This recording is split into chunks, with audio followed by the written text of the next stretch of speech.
I have a little program. Okay, we're live. So, good evening, everyone.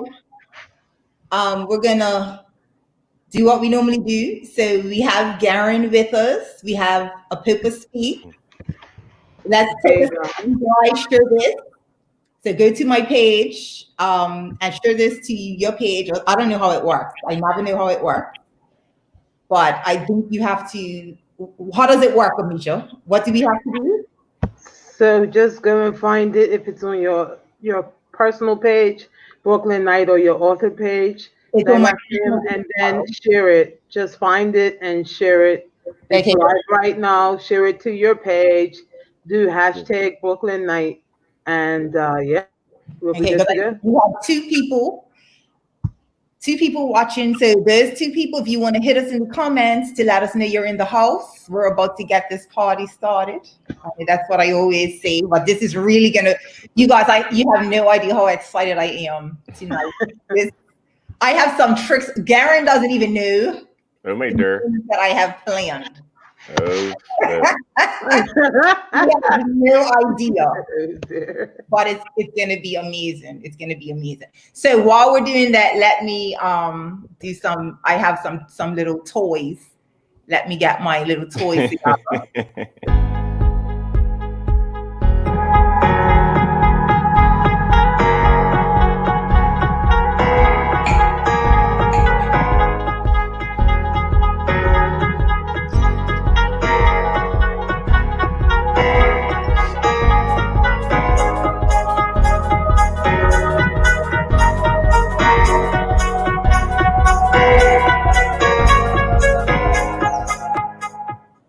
All right, so that happened. Now let me put in the Brooklyn Night theme music. All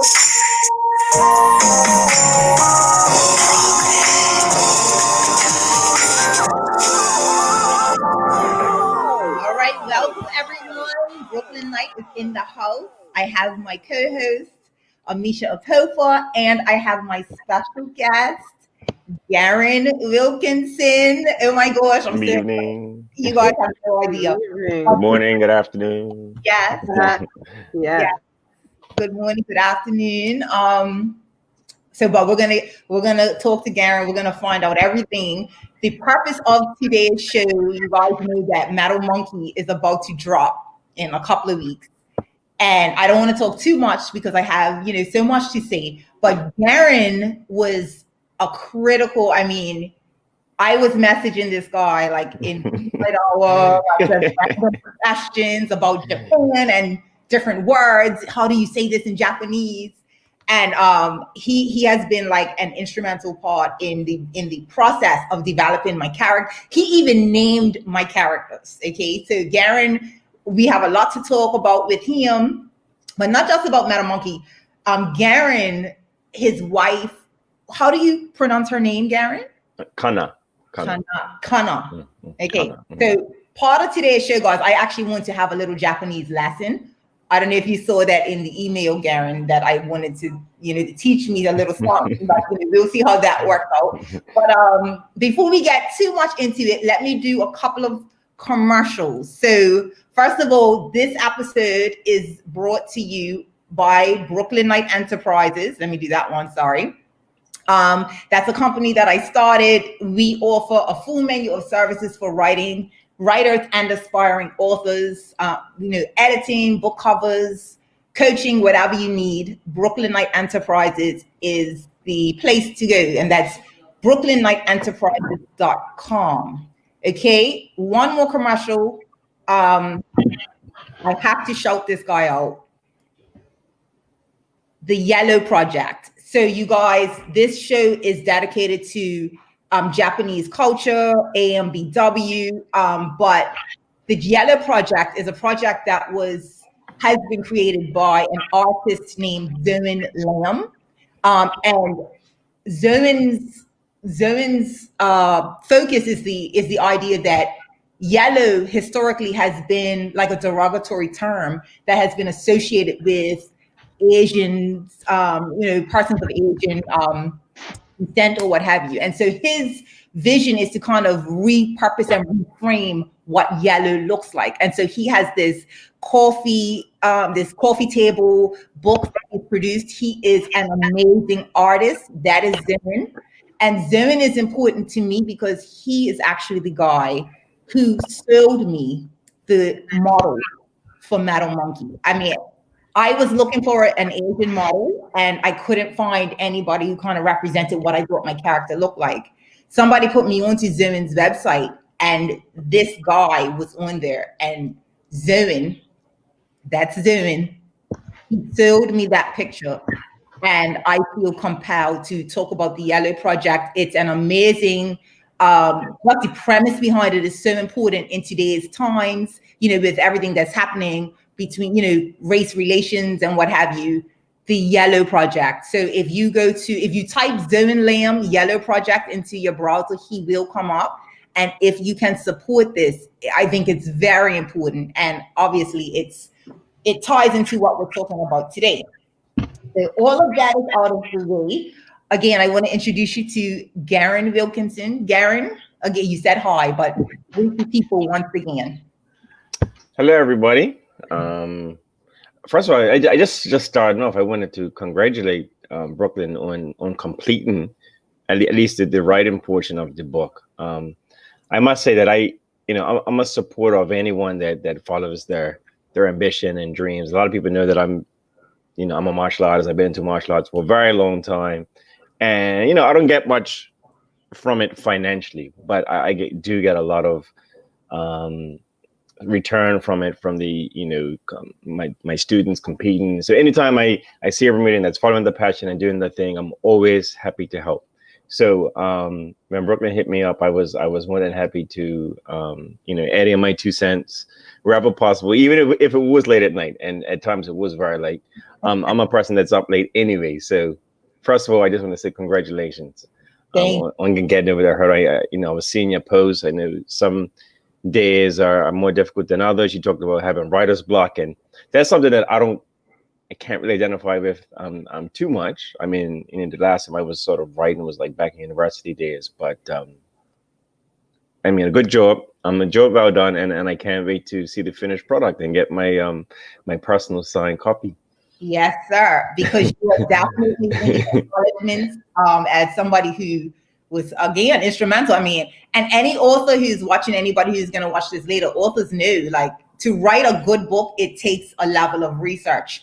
And obviously, I couldn't go to Japan, as quickly as I would have wanted to. So I went on Facebook. I'm like, I need some help. People connected me to Garen. I mean, and Garen and I, we've known each other since high school, and then we went to college. But if I take it back a bit, and this, I'm going to go into my questions. Garen, you left. We went to high school together. You left, and you were a Rotary exchange student. Yeah. You went to Japan, right? Yeah. Okay, let's start there. Tell us about that experience of being a Rotary exchange. Yeah, sure. So firstly, I was finishing up high school. Didn't quite feel like I was ready for university. I wanted, a bit of a break in between. So I applied for the Rotary Youth Exchange Program, and Mademoiselle Parent-Chief, I remember she was my French teacher. I was a GCE student for French, so I wanted to go to a French-speaking country. I remember applying for France as my number one, Belgium as my number two, and just I remember my number three choice being Brazil, and I got a disappointing letter indicating that I wasn't accepted. I was going to be an alternate. Hey, wow! Into the program. And there's a young man, Kai Musson, he's a very awesome Bermudian lawyer. He was actually initially supposed to go to Japan, but he got accepted to United World College in Hong Kong. So it was a few months before the program was due to start. I got a call from Rotary indicating that there is an opening and that I could go to Japan. And well, there was an opening, and that the place that I would be going if I do accept would be Japan. And I had never in a million years even considered Japan. Most people, I mentioned earlier, I am a martial artist. And my closest connection to Japan up until that point was that, okay, I did martial arts. But I did Chinese martial arts coming up, Kung Fu. when posed with the question as to whether I would accept, I saw it as an opportunity for me to further my martial arts. Talk to my parents about it. They're like, Japan? Because if you look at Bermuda and Japan on the map, right, Japan's literally on the other side of the globe. Right. So quite a long way from home. I convinced them to let me go. And I must say that initial year was the best year of my life. Right. I had 30 other exchange students in my district, some of which I'm still really good friends with today. I do get to travel quite a bit through my job and also through my martial arts. So these are friends that I always keep up with. But during my exchange year, I had the privilege and benefit of living with 6 different host families, right? And one of the main sort of drivers of the exchange program is of course the language exchange. We were finished high school, so it's not as much of an academic exchange for some as it is for us, but it's a real opportunity to learn the language. And living in a Japanese family with like a grandmother and parents who didn't speak Japanese was a once in a lifetime opportunity. And I really, when I say fell in love with Japan, I fell in love with Japan. Wow. And after being there a few months, I was like, I have to come back and I have to, finish school here. If I had it my way, I would have been, finished the program and went to school right away. But my parents thought it would be better to come back and go to Bermuda College, which is where I got a little bit more acquainted with Brooklyn, so which was great. So yeah, after my 2 years at Bermuda College, got my associates, and I transferred to Sophia University in Tokyo, and that's where I finished my formal education. And then I ended up living there for another 3 years. Then it was while living and working there that I met my wife Connor. So I'll talk about that a little bit more, but that in a nutshell is sort of my my time in Japan. I ended up there was an exchange for 1 year, and then I ended up staying for another 5 years, finishing up school and then working. So, a big part of my life, a place I usually visit once a year. I probably should have been there right now, but because of COVID, my family is still here with me in Bermuda, and I wasn't able to visit this summer. So hopefully next year, but we'll see how it goes. Okay. So I was an exchange student. So Garen was a year above me. I went to South America. So I lived in Ecuador. And like you said, the language piece is huge. So I still have my second language in my back pocket. I speak fluent Spanish. But Garen was a year above me. So I didn't know that part about you being an alternate. I just knew that you were an exchange student. And then obviously, was I a year behind you? I'm not sure. Yeah, you're a year behind me. You graduated in 1997, everybody. Exactly.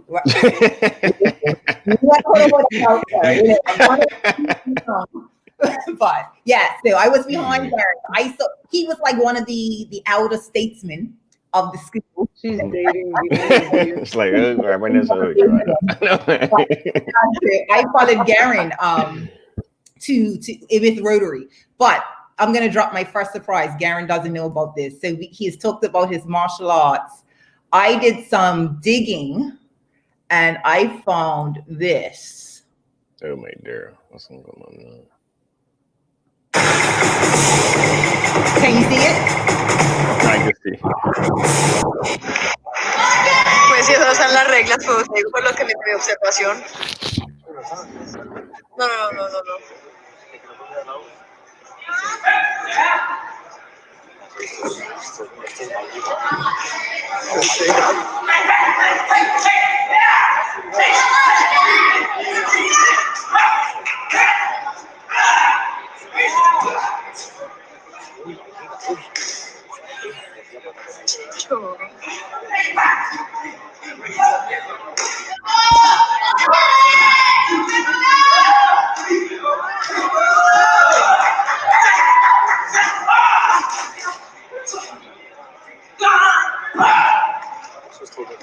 ¿Qué?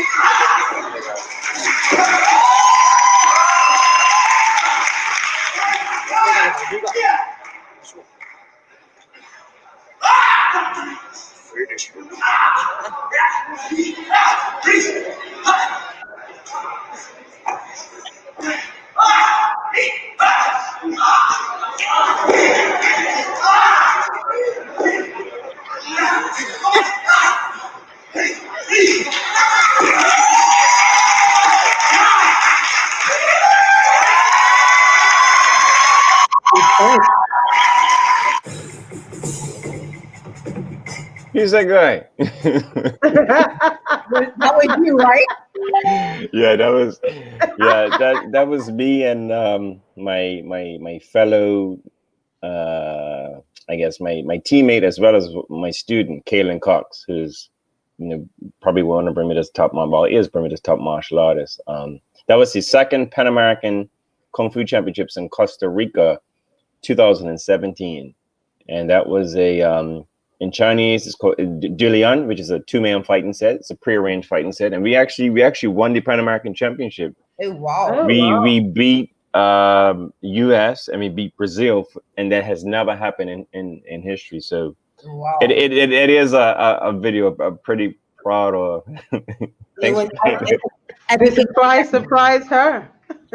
But when everybody was screaming, I was there like, what? Like, could you pick up any of the Spanish that was being spoken? My friend Christina from Colombia actually took the original video. I was so enthralled by the demo. I wasn't even really listening. I did notice that somebody was saying something. But okay, so I threw that out there, And so listen, so I have to, before we get back to the interview, the other day, so anybody who's watching, I go to the gym every now and again. I throw around a few weights.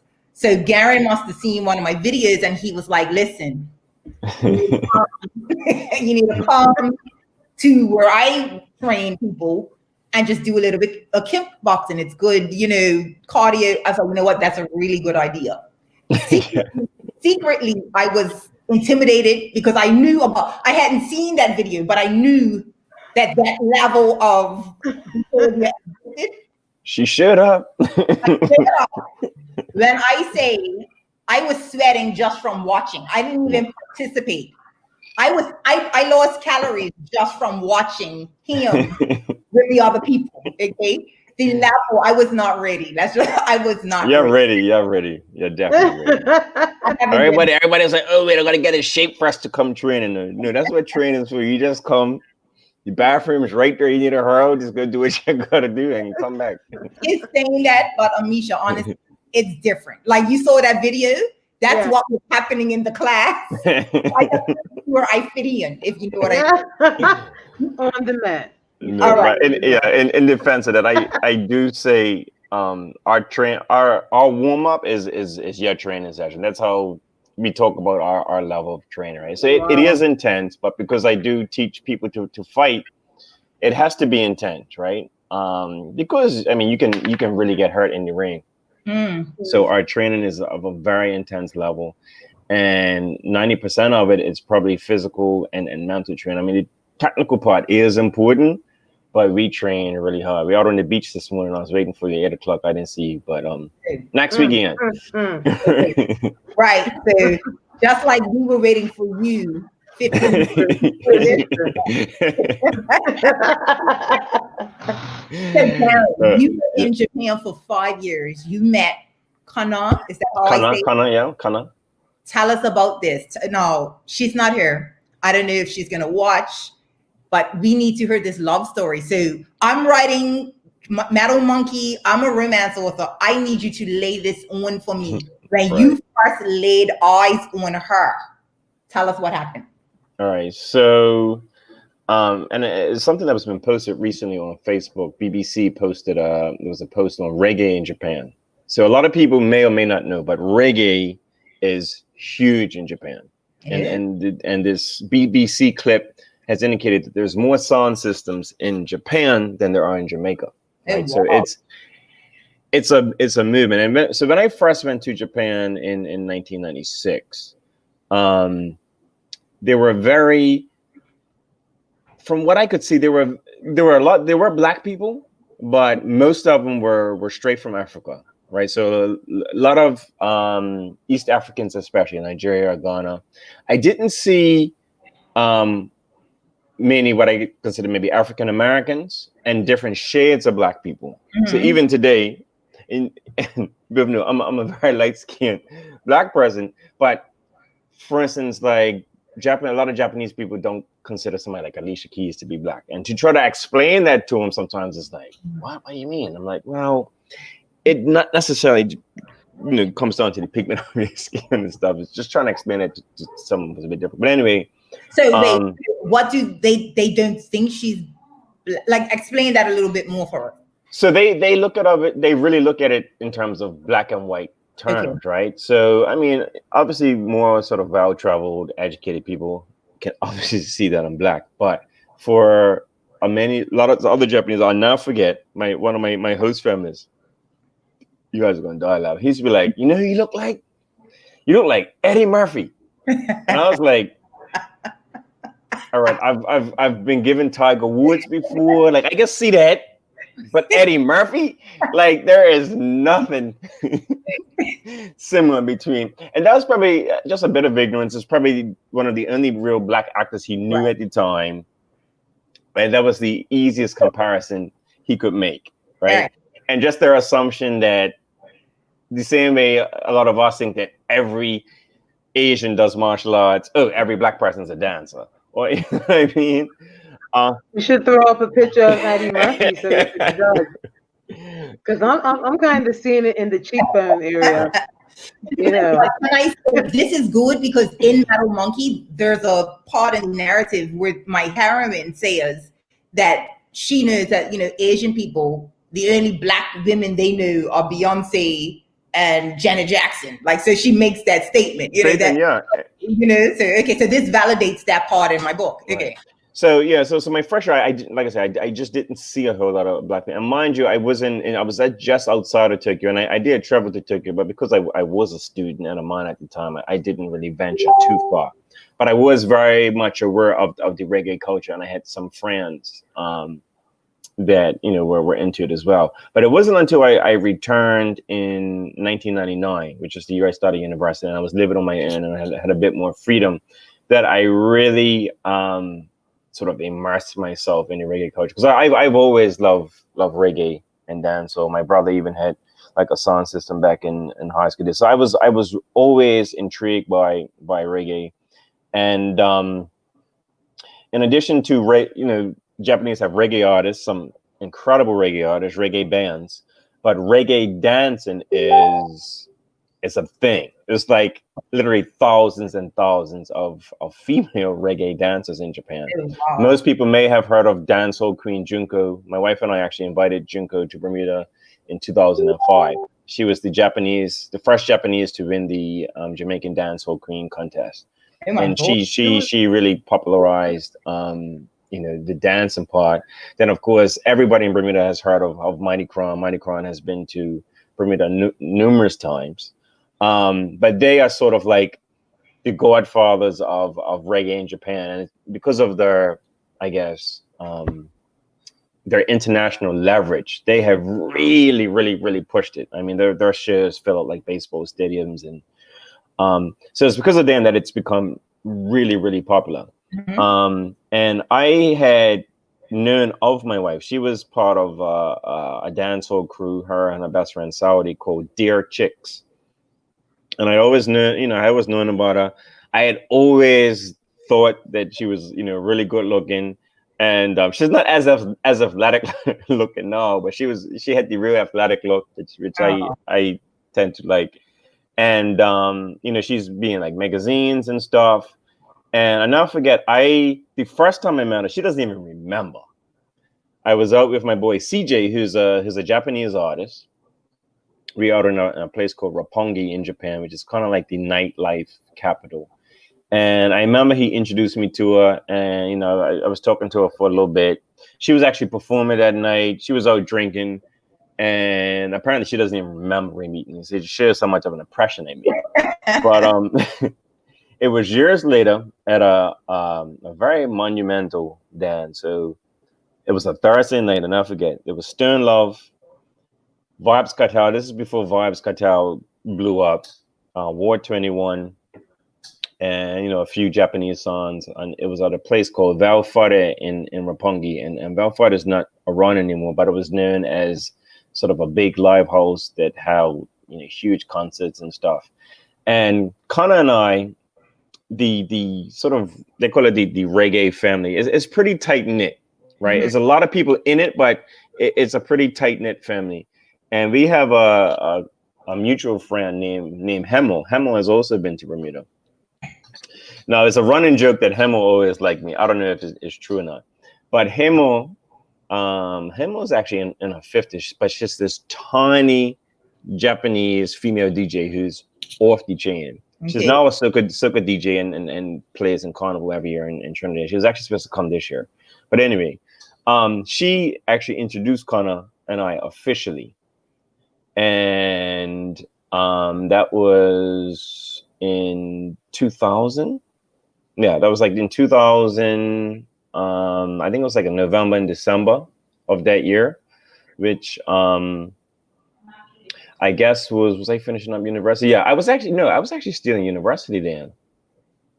Yeah, I was finishing up university. We got introduced in the end of that year, and then I remember coming home for for Christmas break. Mm-hmm. And then when I got back, I was like, okay, I'm gonna pursue this. and Connor, the reason I liked her is because she was different from any other reggae dance I had. Like if you Google Japanese reggae dance, you probably see a lot of girls doing handstands, more sort of go-go, like what they call go-go style dancing, which is very sort of suggestive. But I like Connor style because hers was more like a hip hop style, and she used to sort of dance with real power, and she was just original. Like she always used to wear her hat to the side. I'm like, I'm gonna get to know this girl. So I remember speaking to her, and I think initially, they see a foreign face, and the first thing Japanese do is they don't want to speak to you because of the language barrier. Okay. And I remember I used to do this thing in the club, like I see a girl that I think looks attractive, and then we'll be talking, and they'll be struggling to speak to me in English throughout the whole night, and then maybe the last 5 minutes of the night I was like start speaking Japanese, and they'd be like, "Wait a minute, okay? You had me speak English the whole night, and you understand Japanese?" I'm like, "Well, you spoke to me in English, so I was being polite and like responding back to you in English." Like, I mean, but I think when she understood that I understood Japanese well, I think that helped me to sort of get over the hump. Mm-hmm. And I honestly literally pursued her for like, I don't want to sound a word, like, but it's like 3 months. I met, and martial arts was my thing. I remember like leaving martial arts training early because like Monday at 7:30 was the only time she could see me, and training finished like 8:30. I was just tell my sensei, "Look, I gotta finish early tonight. I gotta go back, finish some schoolwork." So, I'm throw this picture back up, because listen. So what we're hearing now is that she was playing hard to get. You understand? So what I feel like is this is a game that women, it transcends culture. She didn't want you to feel like you could just spit some Japanese lyrics. Mm-hmm. And I like that in a female. Like that for me was like the fact that she didn't just like break down and be like, "All right." I was like, yeah. Yeah. Yeah, you know what I mean? Yeah, and my friends that know Connor know she's I would say reserved. When you see on the dance floor, you'd be like, "Oh my dirt!" Like, wow, like she like transforms into a different person. But she's she's very shy, very polite. She's a super mom who makes these amazing meals for her children and stuff. But yeah, it was just something about it. And then the next sort of hurdle to get over was like meeting her parents. Okay. Because I've heard horror stories of. I have a good friend who, was engaged to a guy from the UK, a black guy. They had been going on for years and years and years. He popped the question. She said yes, but the parents were not having it. Oh. And unfortunately, she called it off. I was really upset at the fact that she actually called it off because of what her parents felt. But I got it. I understood it. Fortunate enough for me, I didn't have to go through that. Like my in-laws, my late father-in-law, he passed 3 years ago now, but he and I were like best friends. We had the greatest relationship. We used to have lots of talks, lots of drinks together. And even her mother. I mean, her mother, was here for the birth of our first child, and she stayed in our house for months. And a lot of people talk about the in-laws and be like, "Look, it's time for my mother-in-law to leave." But I've never in my life felt that about my mother-in-law. And probably because I had a real strict upbringing, so anybody but my parents, I guess, is pretty easy. But yeah, so that's how Connor and I initially met. When we got together, she was still very much involved in dance, still performing like all over Japan. She performed with all the big songs.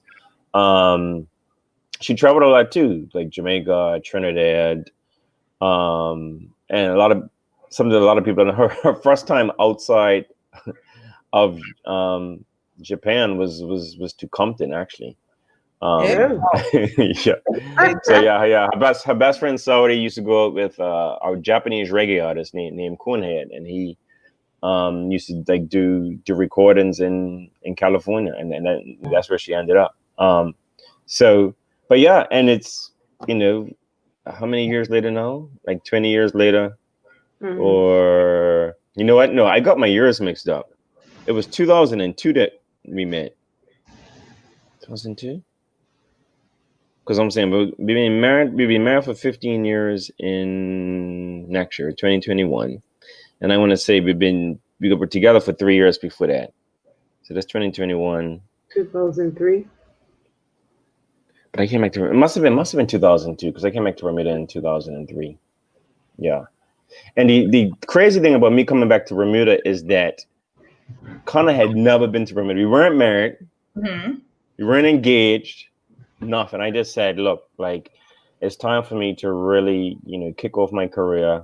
I think I want to, go back to Bermuda, and she decided to come with me, and that was yeah. So that was 2004, and that was what fashion. So she came before you guys got married. She came before we got married. Yeah, we didn't get married to 2006. Right. Wow. I wanted, if it was going to be an international marriage, I wanted to make sure that it's going to be something that works. She came here, and obviously my family's here, my career has been built here, and I wanted to make sure that this is probably where we're going to end up. So before making that commitment, I wanted to make sure that she could deal with it. And 16 years later, but still here. Yeah, it was your crouching tiger to the hidden dragon. Yeah, exactly. So Garen, like that just kind of took me somewhere. Do you know what your Chinese zodiac symbol is, or do you even? Yeah, am I not a goat? What am I? It's related to a goat, and I can't remember. A ram. A ram. So yeah, a ram. Okay. I'm a ram. Yeah. Do you know what your wifey is like? Well, she was born 1978. She's a year older than me, so. Okay. Because I'm a monkey. I'm 1980. 80 is the year of the monkey. So the thing is, and she's huge into this stuff. Like, I'm just like whatever. But you should know it. She'll be like, "What do you mean you don't know?" I'm like, exactly. But she's big into all that stuff and blood type and the lines on your hands and all that stuff. And I'm like, tell me, because that's part of Metal Monkey too. So obviously Metal Monkey is talking about the Chinese zodiac, but I mentioned blood type is another indicator for some Japanese people. That's one of the first things they ask you. And I didn't find out my blood type till like late in life. I think till after Iami was born. But there are people who form relationships and cease relationships based strictly on blood type. They're like, yeah, B, sorry, we just can't be friends. It's like, is there only so many options? Not like it's 50 options. Like, exactly. Like, sorry, cut cut off. Like, I am not speaking to you. Like, you didn't even exist in my life. How serious it is. It's deep. Like it's poison. This is Metal Monkey. This was the dilemma in Metal Monkey, that my guy was a tiger. The heroine is a monkey. And according to the Japanese culture, monkeys and tigers do not get together. And that dead serious about it too. Like, but obviously I write romance, so I have to have a happily ever after. So I had to work it out,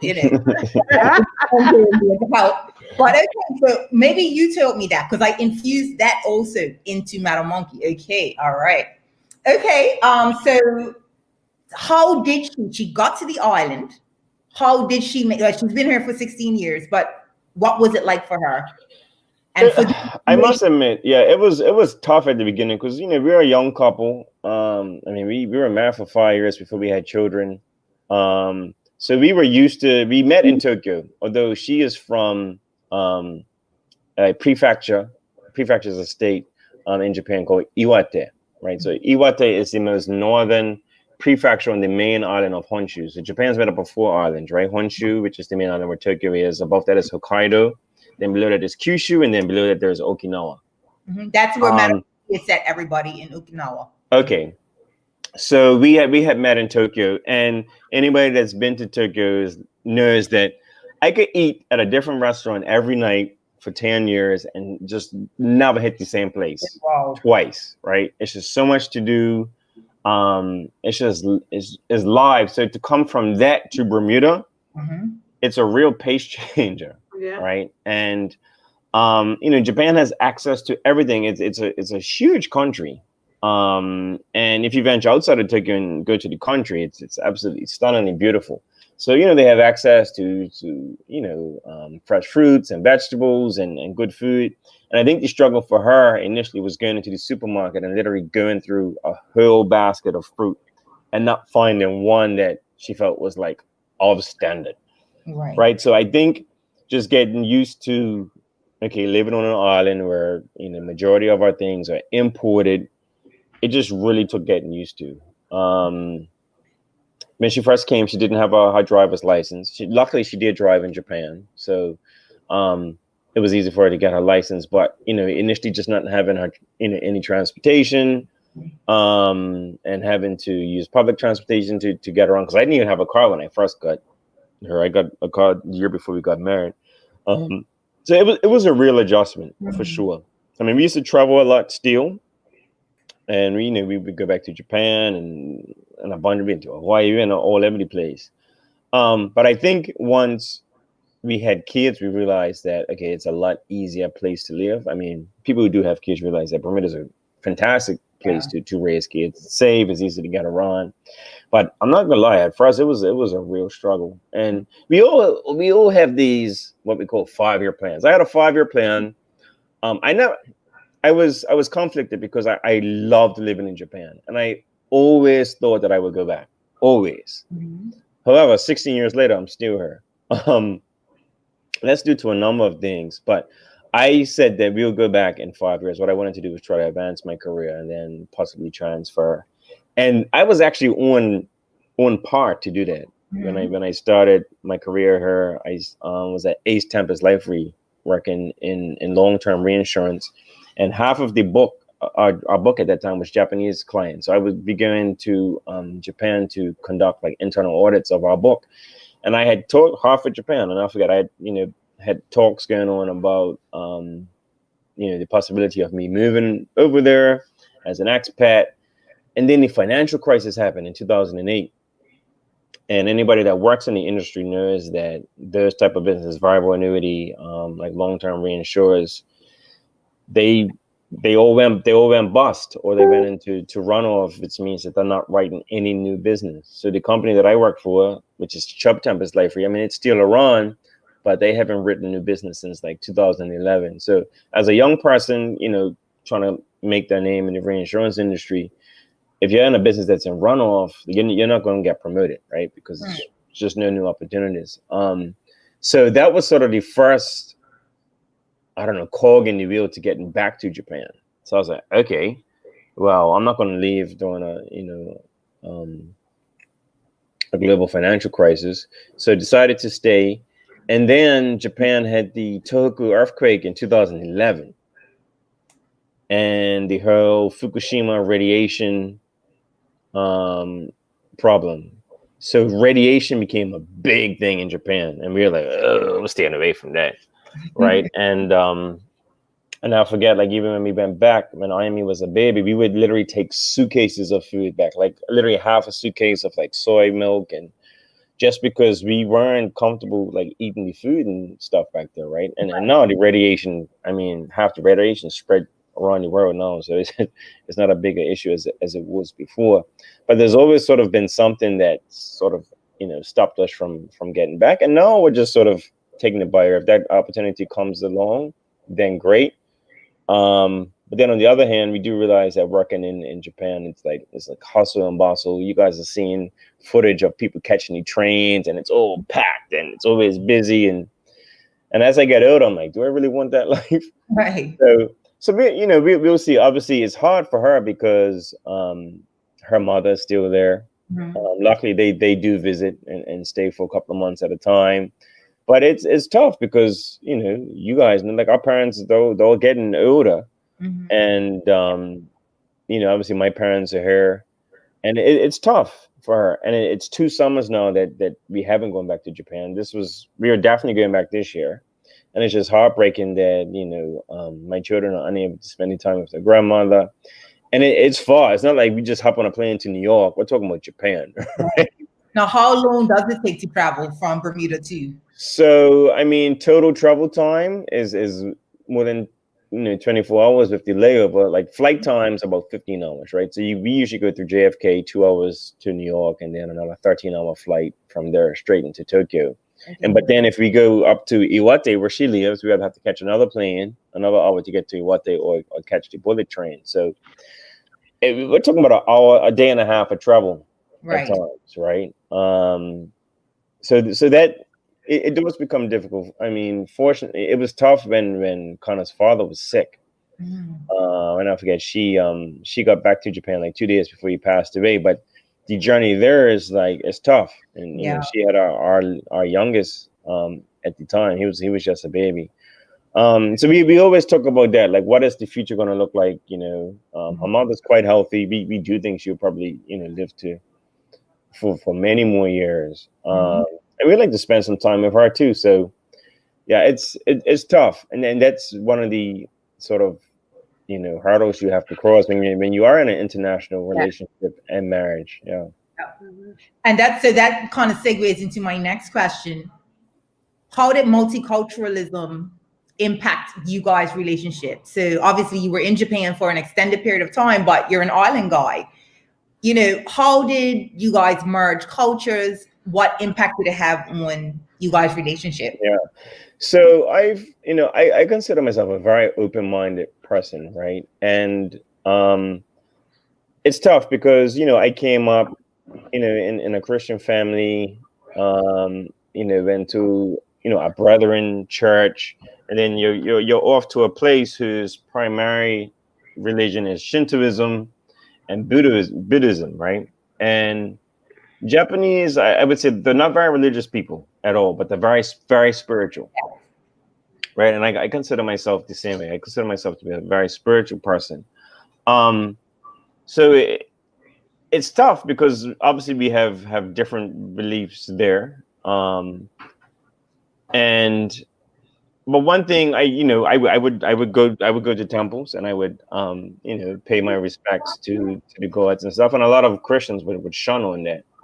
But I think I'm very open, and at the end of the day, I think that there's one God, right?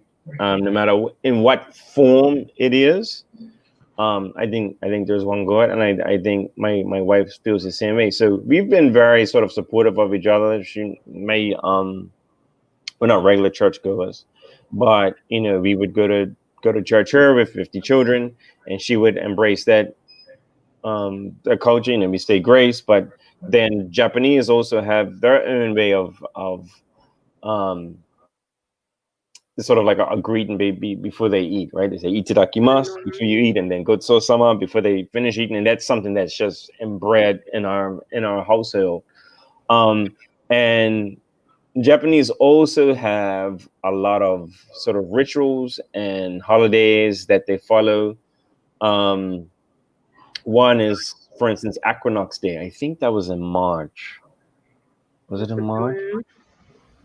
Yeah, it was. It's like the it's called. Oh, it might have been in May. It's the summer solstice. It's like the change of the seasons, right? And basically, what you do is, the father of the house usually puts on like what they consider a demon mask, and the children throw beans or nuts at the demons to chase the evil spirits out the house, right? And Although we're in Bermuda, I must say Connor follows every single public holiday and celebration. Like, and no matter what, they all constitute a meal, right? One of the holidays you have to like make sushi, a sushi roll, an uncut sushi roll, and you have to she knows what it is. You have to face a certain direction, and you can't talk until the sushi roll is completed. And my family we always have a blast because obviously everything you want to talk, right? So you're sitting there, you're like.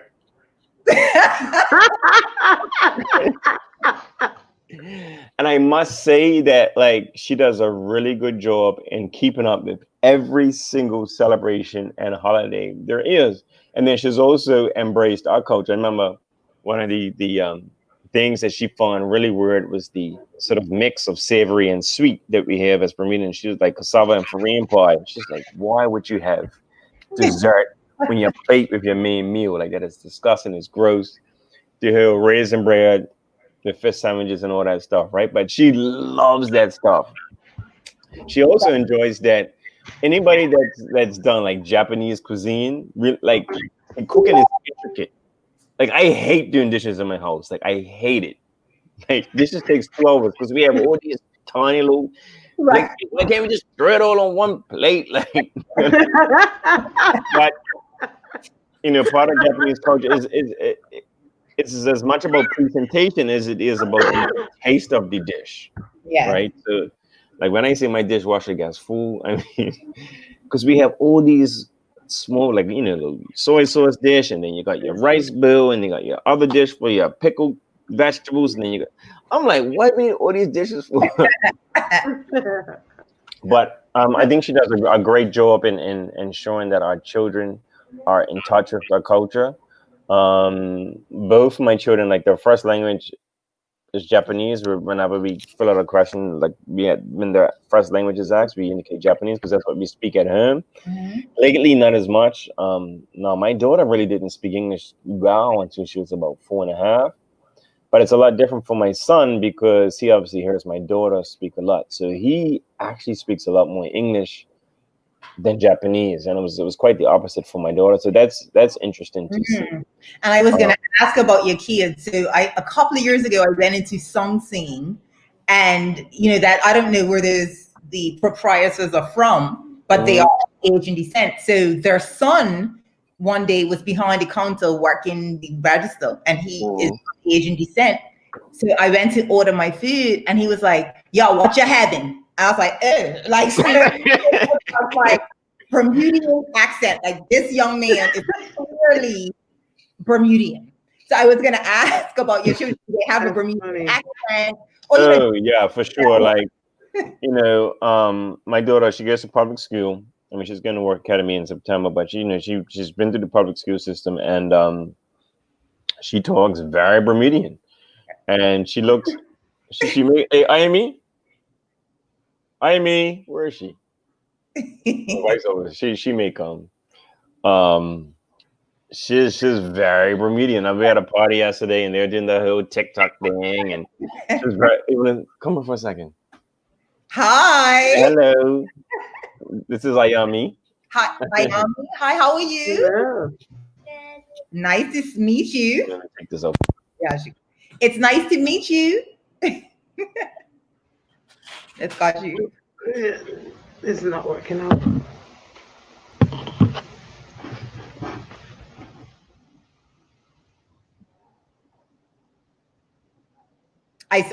You can hear me? Yeah. Now he's mute. Yeah, let me see if I can unmute him. I think we're cool now. I hear. Hi, how are you? Hi. You.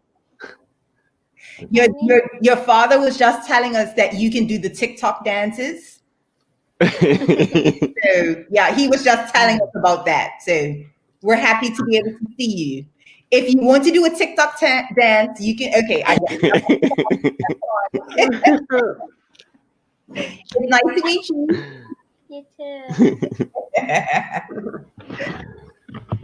But yeah, that's Amy. She's very sweet. She's quite different from my son. Your boy is crazy. But how old is she? How old is he? Amy is 9, And Curtis 3, he gets 4 next month though. So I'm event 9 in February. So just going into year 5 at Work Academy, and then he is starting preschool in September. All right. Yeah. Okay, so I have a couple of pictures because let me just look at our time. I want to be respectful of everybody's time. Okay, we have about 10 minutes. Tell me about this picture, please. Oh wow. Okay. So all right. So Connor and I, our official wedding was in Bermuda, but we did have a couple wedding parties and we got official wedding photos done in Japan. So for Japanese weddings, this is quite interesting. I've been to a few. There's usually the bride has 3 sort of dresses or outfits. So what we are wearing in that picture is traditional Japanese dress. Yeah. Kana has on a traditional kimono. Now, if you guys watch like Japanese movies and stuff, you see that the faces are very whitened. So she has on a lot of sort of white makeup there, and she's got on a wig with the traditional sort of dress over it. And I have on the traditional sort of dress as well, and it's similar, symbolizes like if you look up a samurai, like most samurais would be dressed like that as well. So that was, well, I guess the year before, maybe 2005. We got married in February 2006. So yeah, that was probably like December in 2005, and we got our traditional photos done. And we had, like I said, we had a few wedding parties. One of my host sisters hosted a wedding party for us in Tokyo, and but that was up in Iwate where she's from. And then her family came here. I think we had about 20 guests from Japan all together. Her for the wedding, like a mixture of like some of my students and friends. And so that's the picture I pulled. I love it. I mean, I when I saw this, this is just beautiful. I love it. Like, she looks fabulous. You can see the tradition and the culture in this. And again, I just like, and again, as a multicultural romance author, to me, this is a pictorial of what I like. Just the blending of culture. Like you said, how you have to not compromise, but just fuse and blend. Like, obviously we have a Black man here, but he is wearing the traditional, like you said, samurai garb, and your wife in her traditional dress. I just thought this picture was amazing. And then you come to this, and she just, again, is stealing the show. I wish I had the full one, but with the new head, it's just beautiful. Yeah. I mean, people that know Connor loves fashion. She loves to dress. She designed her dress herself. She drew it out, and had it made. She knew exactly what she wanted. But yeah, people know Connor for her fashion. As she's getting older now, she has kids. We don't spend money on our own clothes anymore. That's for sure. But she's always loved fashion, and was quite happy to design her own dress. Awesome. It's so beautiful. So we're about to end. Let's talk a little bit about Metal Monkey. I mean, you kind of talked about, but why did you decide to help me? I hit you up out of the blue. It started off with, Garen, I need this word. I need to know how to say this word. And then it went to tell her what name. You literally named my Japanese characters. Now, what is your wife's maiden name, her surname? Sasaki. Okay, no, we didn't. Right, I remember we said that one, but we decided not to. So we chose Matsuda. Matsuda, yeah. Right? See, I'm not even saying it right. And then Yamada was the Yamada, yeah. Right. Yeah. And so Garen was telling me that in Japan, the surname goes first, right? And it would be, so Yamada-san. Yamada-san. And Matsuda-san, right? And then if it's a feat, it'd be like Sakura-chan. If it's a and if girl, it's a guy, it's Kun. It's Kun, yeah. So you guys, Garen, I mean, Metal Monk is coming out in a couple of weeks, but literally, I don't want to talk about some of the other words he gave me, because children may be watching. But Garen really gave me the language that I needed for this book, and just the logistics. You mentioned that Buddhism, and you said Taoism is Shintoism. Shintoism, okay. Yeah. in Madam Monkey, Buddhism is the key religion that's kind of guiding my character. But why did you decide to, and you kind of answered it, but tell us more about why you decided to lend a hand with Madam Monkey. Yeah, I mean, other than, obviously supporting your cause, because I think it's amazing. Like, one of my pet peeves is like, we've all seen movies and it's just like not authentic, right? Or read a book and it's like, just doesn't even make sense. So, but since I do have sort of a unique position in that, I'm not Japanese, but I'm very sort of versed in Japanese culture and I have lived there. So I can sort of provide sort of, two sides of the story, right? So, I was more than happy to answer questions that I could, and none of them really required any research. It's just from everyday living and, from situations that I've experienced. I was more than happy to help. Thank you. And honestly, you were a godsend. The book wouldn't have happened. And again, for me, it's super important. If I'm writing about Japanese culture, I cannot be writing foolishness because that just doesn't. Yeah, I would have been disappointed. Like I said, I don't know how we weren't friends on Facebook all this time. It just doesn't make sense. But I'm glad that you got instructions to reach out to me, and I'm glad that it took off. Well, I would have found somebody. I had somebody lined up on Fiverr.com. Okay. But I was glad that I had direct because I had to pay for that. But is that your family? Yeah, they're just coming back in. Yeah.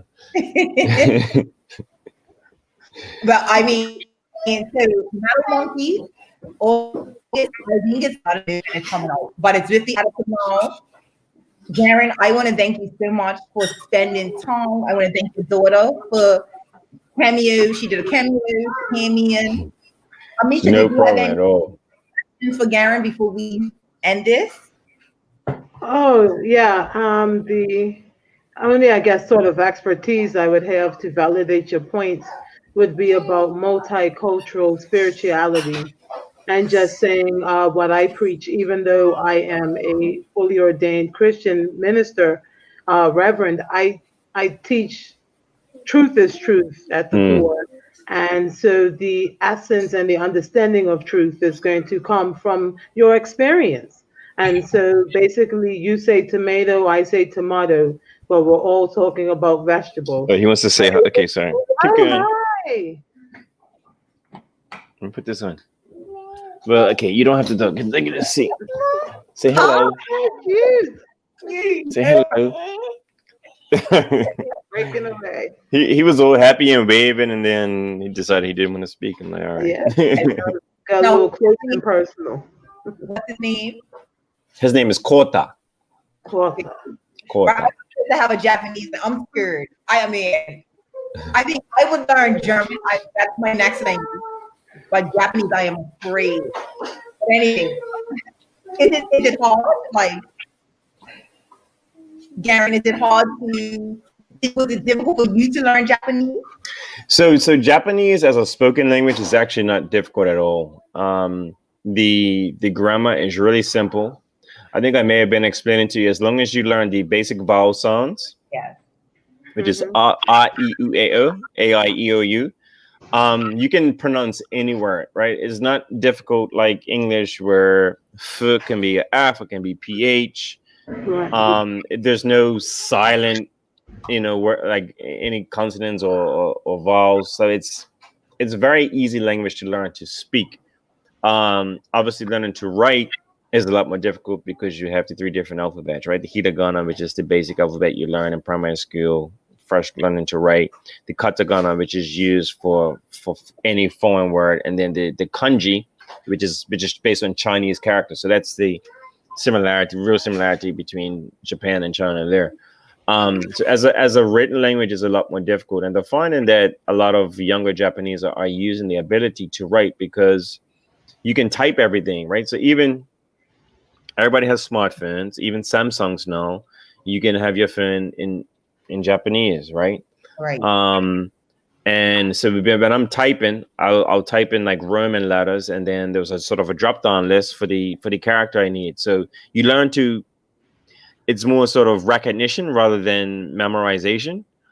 So a lot of people are losing the skill to write, but it's a skill that they don't really want to lose. But yeah, it is a very intricate. I mean, even just looking at it, like if you go on Google Translate and you put in a word, they'll bring up.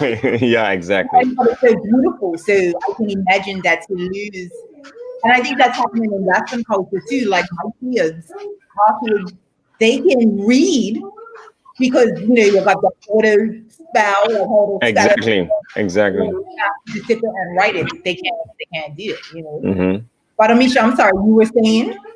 Oh, it's no worries. I was just pulling out Garen's point and further saying that, it's very impressive that you could even have a relationship that long-standing with all the obstacles you had to be faced with over the years, and it's just it more shows the reality of, I teach people to paint their dream and to live their dream and to paint their own vision and to go from your culture to a totally another culture, develop your own relationship, and then create your own culture in your home, in your country. Because evidently, when you come to your house, it's no longer Bermuda. It's like Bermuda, Japan.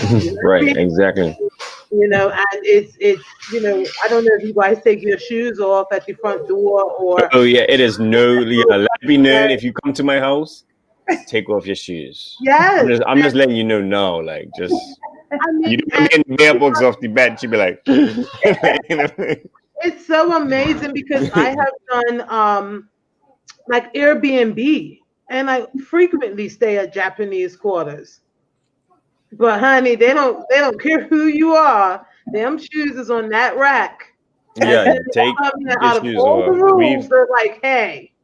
So we've hosted Christmas and stuff for my family, and everybody knows, like, if it's at those Wilkinsons, shoes are gonna be off. Right. Yeah. I don't care how cold the tile is. Because now, my book is with the editor. I literally have to go back and make sure that something like that is, observed. I mentioned them going somewhere. I have to make sure they take their shoes off. So, like, I'm taking it. So, stuff like that's important. Yeah, there's restaurants and bars, and where your shoes come off. They go in the in the closet or at the head of the restaurant, and your shoes are off. And I think that's so wonderful. It is. I think it's wonderful. Like, when people come to my house, it's really because of the carpet and the rugs that I purchased that your shoes are coming off. Right. You know what I mean? But I think that again, you say tomato, I say tomato, we practice so many things that are actually similar. They just have different meanings. And so I just think the truth got dispersed throughout the earth and people got and gleaned to a certain level of truth. And those of us who are amazing can be multicultural with it. Yeah. That's nice. For sure. And so, again, this is the beauty of multicultural romance. And that's what I write. I am really glad that Garen, you carved out time because I know you're super busy. I'm grateful to your wife for allowing you to come on and just share about you guys' relationship. Grateful to your beautiful children. Hold on for 1 second, okay? For allowing your father to spend time. So thank you. No problem at all. Honestly, and when they let me come home for real, since they canceled my flight, I'm gonna need a traditional Japanese meal experience. Me in Brooklyn, up close and personal. All right, there we go. Oh, I'll put you on the list. Yeah, add me to the list. Metal Monkey, again, Garen helped me out with it. So if anybody's watching and you watch later, Garen, you need to buy the book just because. Just because. I'm really excited to have a read. Honestly, it's good. I know I wrote it, but it's a good plot and it's a really nice story. So awesome. Thank you, Garen. You're very welcome. Everybody for watching, and we will see you next time. Hold on, let me get my music. Because I have to.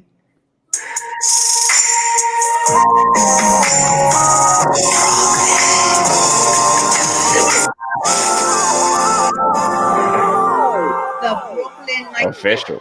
I have a name last time. I have a name, the Brooklyn Night Show. Not very cool, but it is what it is.